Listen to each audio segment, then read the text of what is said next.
Hello, my friends. There's a big change coming your way. The DOT says we may soon be able to pause our 14-hour clock, and truckers will also soon have new split sleeper berth rules. And it's about time. Finally, some common sense coming our way. We're talking about 2 pilot programs that start rolling out in early 2026, and you might be one of the lucky ones to sign up and try it out early. Let's get into it and break it on down. Transportation Secretary Sean Duffy announced 2 pilot programs aimed at giving truck drivers more flexibility in hours-of-service regulations, marking the latest effort in the Trump administration's pro-trucker agenda, as questions persist about the effectiveness of existing electronic logging device mandates. The Federal Motor Carrier Safety Administration will test split-duty period options and flexible sleeper berth configurations with these new programs, which could affect how drivers manage their 14-hour driving windows and required rest periods.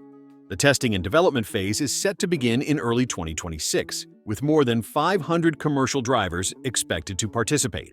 The split-duty pilot program will allow participating drivers to pause their 14-hour driving window for no less than 30 minutes and no more than 3 hours max. Meanwhile, the flexible sleeper berth pilot program will explore additional sleeper berth split options beyond the current 8 and 2 and 7 and 3 configurations. FMCSA will test the safety implications of allowing drivers to divide their 10-hour off-duty requirement into 6 and 4 and 5 and 5 split periods. The research will examine how these alternatives affect driver fatigue and overall safety performance. They're building the rulebook now, and testing will start in early 2026. Truck drivers are the backbone of our economy, and we owe it to them to explore smarter, data-driven policies that make their jobs safer and more enjoyable, said Duffy. These pilot programs will help identify real solutions for America's truck drivers without compromising safety. The programs represent part of the department's pro-trucker package, unveiled in June following President Trump's executive order on enforcing common-sense rules of the road for America's truck drivers. The broader package includes more than $275 million in grant funding to expand truck parking nationwide, including $180 million for Florida to add over 900 new truck parking spaces along the I-4 corridor.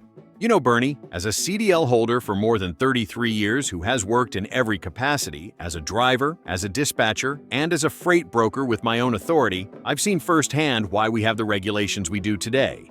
The hours of service rules weren't just slapped into place out of the blue. They were put into place because of widespread logbook violations stemming from fraudulent logging of time. I know what you mean, Jim. Having been a trucker who bent the rules quite a bit in my early driving days, I can understand and appreciate the pressures drivers face in order to make up lost time for this or for that. In the big picture, when you as a driver are presented with the opportunity to work beyond legal limits to make more money, many will take it, particularly when financial survival and the survival of your small business or your family's livelihood are at stake. For drivers and fleets struggling to meet costs, the temptation to break the rules can be overwhelming. You are dead on with your thoughts, Bernie. The mindset you speak of often ignores the what-if factor that always seems to pop up in real life. Not many ever think about the possibility of running with a falsified logbook and getting into an accident. And God forbid if you are running with an illegal logbook and are involved in an accident with fatality. Something like that could end your career and put you personally in financial ruin or possibly in jail. The prevailing mindset is that it will never happen to me, until it does. The truth of the matter is that fatigue-related accidents can carry enormous consequences, both in terms of human life and financial liability. Owner-operators and company drivers both attempt to skirt or bend the rules here and there.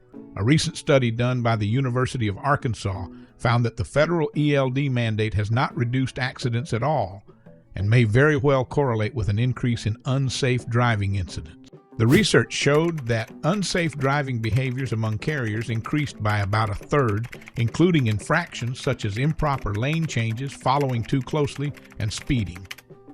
You know what, Jim?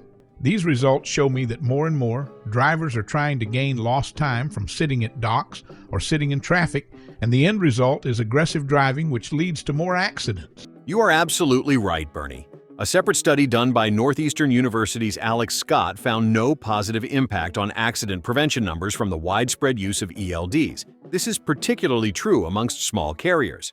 The research suggests that while the ELD mandate achieved improved hours of service compliance, with violations decreasing by 36.7% initially and a further 51.7% under stricter enforcement, however, this did not translate to fewer accidents. One glaring factor that limited ELD overall effectiveness is that a major portion of the trucking industry remains exempt from the ELD mandate. Agricultural haulers, short-haul operators, drive-away operations, and vehicles with pre-2000 engines all operate outside ELD requirements. When regulations apply to only part of an industry, the overall safety impact becomes diluted.